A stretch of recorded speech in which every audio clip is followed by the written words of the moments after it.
Данный видеоролик не преследует цели задеть или оскорбить чьи-либо чувства. Ролик был создан исключительно в образовательных и познавательных целях. Берегите себя.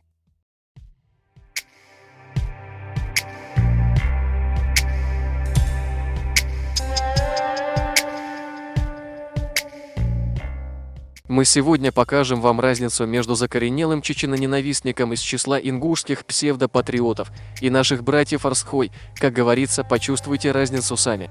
Нам прислали обращение Иссы Кадзоева, а он ингуш, и обращение Салмана Апиева, он Орстхо.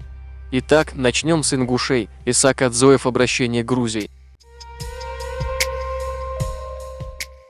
Дорогие братья и сестры, дорогая Грузия, дорогой генетически благородный, миролюбивый по духу, менталитету и крови самый близкий нам грузинский народ. Поздравляю вас с величайшим днем вашей Родины. Обрести свободу нелегко, но сохранить ее желанную еще тяжелее. Но, как говорится в ингушских преданиях, Грузия благословенна Богом, Он ее и защитит. Свет от вашего радостного дня отражается в наших сердцах. Мысленно посещаю вместе со многими грузинами МТАЦ Минда и прикасаюсь к могильным плитам героев-титанов Мираба Костава, Звиада Гамсахурдия, мир вам и процветание, а на всем, к чему коснется рука грузина благодати. Мы вас любим, храни вас Господь.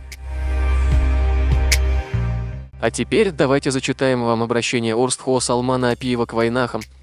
Мы нарт-арскоевцы, проживающие на землях своих предков в Дагестане, Чечне и Ингушетии, не имеем никакого кровного родства с соседями-грузинами и далеки от их вероисповедания.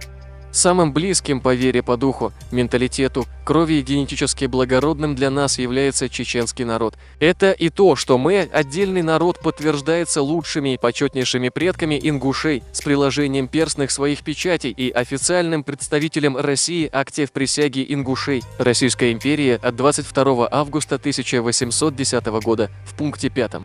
Если чеченцы, карабулаки и прочие неприязненные России народы, где не есть, будут прокладываться воровскими партиями с намерением учинить на российские возы и команды, проходящие по грузинской дороге, нападения и сделать грабежи и разбои, и мы о том получили сведения, тогда должны мы тотчас давать знать находящемуся у нас российскому начальнику и ближайшему, а будь при нападении онными на русских услышим пушечные выстрелы, тогда равным образом, дав знать находящемуся у нас начальнику,